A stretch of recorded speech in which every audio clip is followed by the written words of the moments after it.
Hi, this is Terry from Jimmy Bean's Wool. And I'm Diane from Knitting Pure and Simple. And today we're going to show you how to cast on for a top-down sweater. In addition, we're going to show you marker placement, the increases that you use, and how to cast on at the beginning and end for the front of the sweater. So, Diane likes to use a provisional cast on, likes to use a long tail cast on for her top-down sweaters. Will you explain why, Diane? It's a nice firm cast on if you do it kind of tight, and it really supports the weight of the sweater because the whole weight of the sweater hangs from the neckline. So it really needs to be firm so that it won't stretch out. Okay, so here we're going to do a long tail cast on. I have my long tail already measured out, and this is how I start my long tail. I hold my yarn between my thumb and my forefinger, and I don't like to use a slip knot, so I just go ahead and start. So I'm just going to put my needle under and go under the thumb loop, reach across, grab back down through the thumb loop and off. Now, beginning a top-down sweater, we often only cast on 1 or 2 stitches at the very beginning, and then we're going to place our first marker. You want to use a very nice solid marker like this. I'm going to place that there. The kind of markers you need to stay away from are like the split ring markers that have a split because they can migrate between stitches. And you want your marker to always stay right where you put it so that your raglan seam line will be nice and straight. Gotta get that off my thumbnail. Okay, cast on a couple more. Now, another way to do a long tail cast on, I've always heard it called a long knitting on, would be to make your thumb loop, put your needle through, wrap as if to knit, and lift the loop over the needle. It's exactly the same movement. Can you get that, Pete? Mm-hmm. My hand's staying out of the way enough? Yeah. Okay. So, one more there. Place the And marker. you don't want to cast on loose for Yeah. the neckline. You want to cast on kind of firm. Right. It's probably the only time that you need to cast on firm is when you're doing a top-down sweater. Yeah, but you don't want it so firm that you have to struggle to get your needle tip into your stitch. No. You don't want to strangle the needle, you want it to be firm. And then I would place my other needle, or my next stitch marker, and cast on. Now, once I've finished casting on,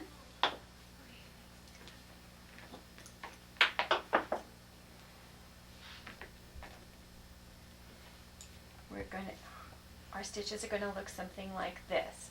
Here we have the back stitches, and on either side, between the next set of markers, are our shoulder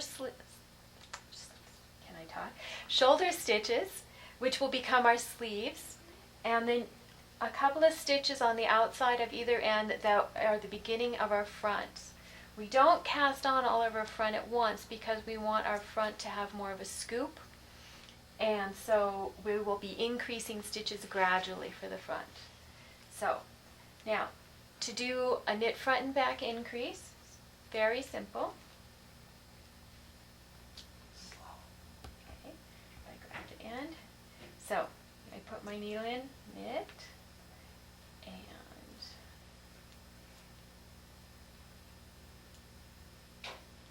there's my next one. So this is a knit front and back, so I put my needle in to knit normally and wrap and bring it through, but I'm not sliding my stitch off my left needle. I'm going to then go straight into the back loop and knit, and then bring my stitch off the needle. And now I'm going to slip my stitch marker, and I'm going to do the next front and back. With these sweaters, you're going to do 2 knit front and backs right next to each other, but separated by the stitch marker. So we're going to knit in the front, and knit in the back,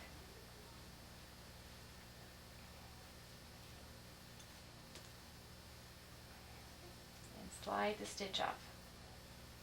So I'm going to knit. So you'll be doing that all the way across the row.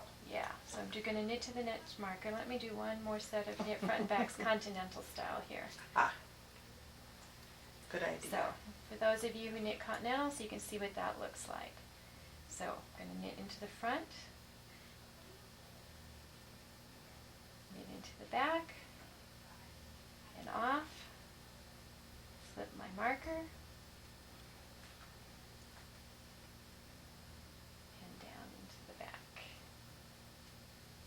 Okay, so there you can see I've increased. I now have 3 over here.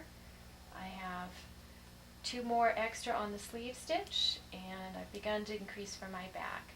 So I continue that across the row. So you're going to do that until your piece is ready. You're going to start doing your make ones? Yes. Yeah, so this is the other increase that we do.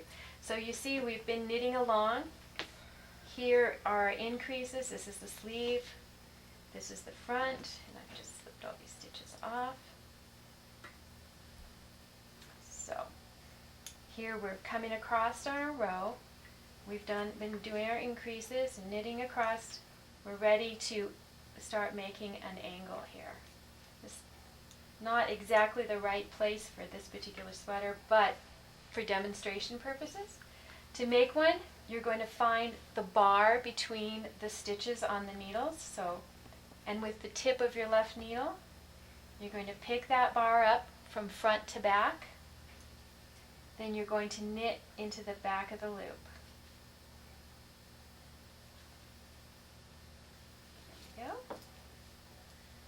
And then knit the next stitch normally. And go ahead and do a couple there. Yeah, I'm going to do another one here. So I'm going to lift that bar. Can you see that bar right there? Can you get a good shot, Pete? Mm-hmm. Okay. So I've lifted it from front to back.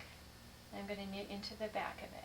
And knitting into the back of it twists Twist the stitch. twists that bar, because Yeah. if you just go under it and knit it normally, it'll leave a hole. Yeah, it'll leave a hole little smaller than a yarn over, but it'll look like a yarn over.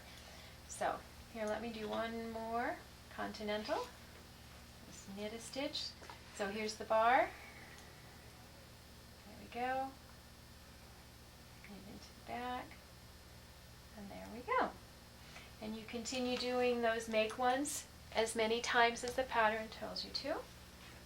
And then at a certain point, it wants you to cast on some at the end of a row, Right. which is this part right here. Yeah.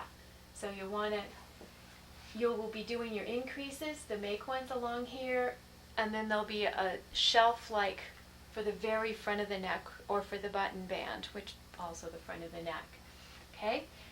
And this is where a lot of people get confused on these, because you're casting on at the beginning of the row, or the end of a row in this case.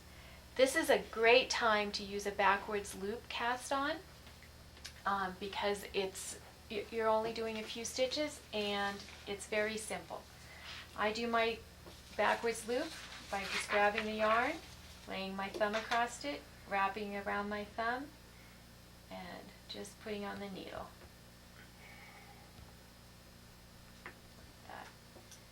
Some people will actually even just pick it up, make a cross. And there we go. With this hand.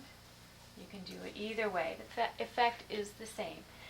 You do that, so many, you turn, you're going to work back, cast on the other end, And it will look like this. there we go.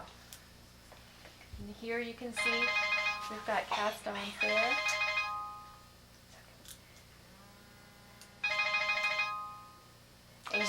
Sorry about that. It's my phone. It'll stop in a minute. Okay, and so now it's all set. Now we're going to show, And just show that yeah, this is, these are the fronts. yep, Here's the top of each sleeve or the shoulder, and here are the back stitches. back stitches. So you're going to continue on, Until, increasing before and after each marker only. not at the front edges anymore, until you have as many stitches between the back markers as the pattern tells you to have. Okay. And then we'll do something else. All right.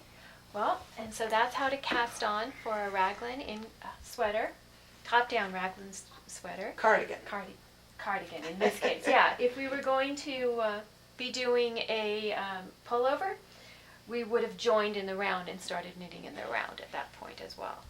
So that's how you do it. So I'm Terry from Jimmy Beans, And I'm Diane from Knitting Pure and Simple. and thanks for watching.